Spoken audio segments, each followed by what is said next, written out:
I've scoured the depths of Steam to find the best racing games you can buy if you're on a budget and you only have $20 American to spend.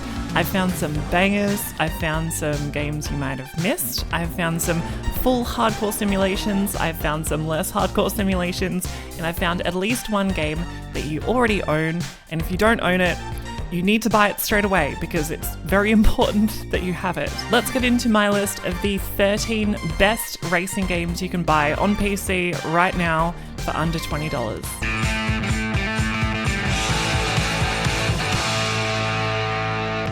So to start with, I'm going to say that we're only focusing on games that you can buy the full game for under $20, which immediately strikes out two main racing games that I recommend you buy. These are iRacing and Race Room. They're both subscription model or kind of DLC games. iRacing's only like $15 a month, which is actually really good value. If you want to go sim racing, that's probably worth doing. And Race Room is entirely free for the base content, so you can check them out, but I'm not including them on this list. I'm also including the prices under $20 on Steam. Some of these games are discounted and they're even cheaper. And also there's like freeware games you can buy out there sometimes, but all these games you can buy for under $20 all the time on Steam. Let's start with game number 1 out of the 13, and this one is Dirt Rally 2.0. This is arguably the best rally sim out there, along with EAWRC, and of course, Richard Burns Rally. It features great physics, and if you've got a wheel, you'll love it. It's got some modern cars, it's got like minis, it's got Subarus, Group B rockets, and there's over 120 stages in this game, and they're all incredible. The New Zealand stages are probably my favorite. There's like super flowing, and there's a good variety between the locations. There's also Rallycross as well, if you're into that. If you really want a challenge in this game, you should buy the RS200 and go to the Scottish or Welsh stages in the driving rain at night.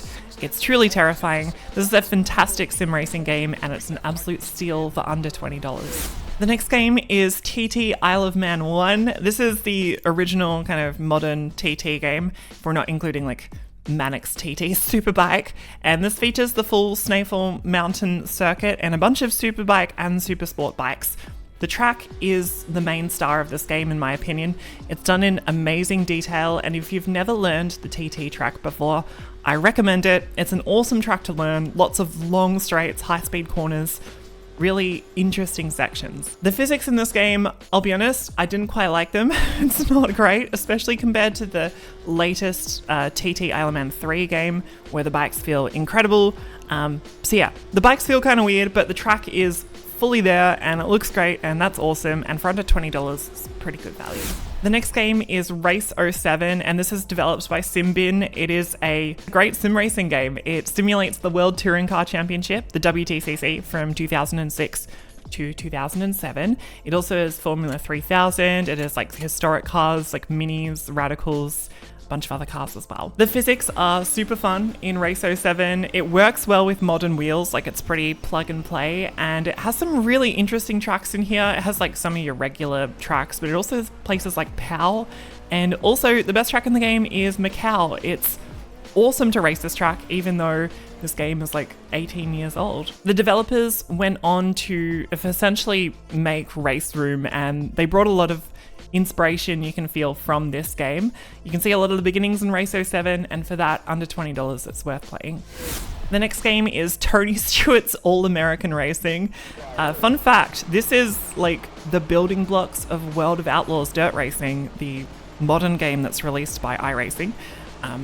But it's from a few years ago. It's developed by Monster Games, so the same developer, and it drives super similar to the World of Outlaws games, and it features a bunch of the same graphics, same tracks, same overlays, things like that. It handles actually awesomely. I really like these dirt oval games from Monster. It may look kind of boring in the B-roll, but I find it super fun to drive, really rewarding trying to go faster. And I often just lose hours playing this. Like, I play the World of Outlaws game on my PlayStation, which is basically the same as this game, and I just lose hours to it. This game is very American though. There's lots of American flags. It smells of freedom. If you like freedom and you have $20, it's worth picking this up. The next is MXGP 2. This is the official game for the MXGP series. This is like outdoor motocross racing in Europe. And this game is pretty old. It's based on the 2015 season, and it features 18 tracks and all the riders from the Top Series and MX2. It has a full career mode as well. I actually played a bit of this game. I found it really, really difficult to control. The handling was way too sensitive and I kept crashing. But a lot of people in the Steam reviews have found it a little bit easier. Some of them haven't, some have. So might be worth checking out. It's also worth acknowledging that there is a newer game than this, MXGP 3, which is under $20 as well. Why shouldn't you buy that? Well, it crashes on startup unless you disconnect your internet, which I found out, so don't buy that game. Anyway, this is technically a motocross game that you can buy for under $20. It's kind of rough around the edges, but it's worth playing if you're into it. The next game is GTR 2. This is a banger sim game. It's made by Simbin, like Race 07, and this simulates GT racing in the early 2000s. It's basically what ACC is simulating now, but 20 years ago. This features all sorts of great GT cars. You've got Vipers, you've got the Celine, Maseratis, the Lister Storm is in there. And the main thing that draws people to play this game is the full simulation of the 24 hours of Spa. This game features a full day-night cycle and the whole race is simulated, which is pretty great for a game that's 20 years old. This game holds up really well. It has great wheel support and it has all the things you expect from a sim racing game. The physics are surprisingly good. It's really fun to throw around and kind of the cars react how you expect they will. It's a great game. Very good. The next game is Absolute Drift. This is a top-down drift game made by Fun Selector. These are the devs who went on to create Art of Rally, and they're currently working on Golden Lap, which is supposed to come out later this year. This is a super simple, almost kind of minimalist drift game. The physics are actually way more difficult than you would expect. The car has like a surprising amount of weight to it, and it takes a while to get into the swing of driving in this game, but once you do, it feels completely zen, getting into the mood of drifting and just slowly completing challenges around the open world. The next game is WRC 7. This is developed by KT, who used to have the WRC license before it's recently gone to Codemasters. And most of the WRC games before this, developed by KT, featured like really open stages, sort of like old school Colin McRae style. And this was around the time when the series really got good at creating tight and twisty, almost realistic feeling stages. It features 13 countries, there's 52 stages, all the cars and drivers from the 2017 WRC season, and it handles fairly well, I would say. These games have some quirks. I did manage to flip my car off like a rock within the first 5 minutes of driving, but otherwise, it's surprisingly good. These WRC games from KT have always really struggled to detect wheel settings though, and this is no exception.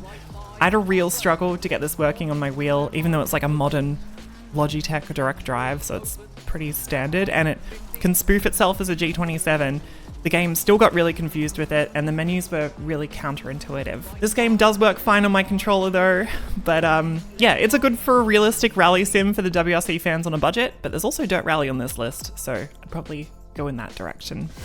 MotoGP 20 is based on the 2020 season of MotoGP. This one features all the riders and tracks, as well as Moto2, Moto3, Moto E, and the Red Bull Rookies Cup, where you can ride as a 15-year-old Pedro Acosta, where they haven't even put his face in the game yet. It also has a full historic mode as well, with like lots of riders all the way from like 500cc racing as well. It's actually surprising how similar this game looks to the full price modern MotoGP 24 game. There are the same overlays in a lot of ways. It looks pretty much the same, but it feels completely different to drive in the physics. It's come a long way in the last couple of years. It's one of the last games to have Valentino Rossi in MotoGP.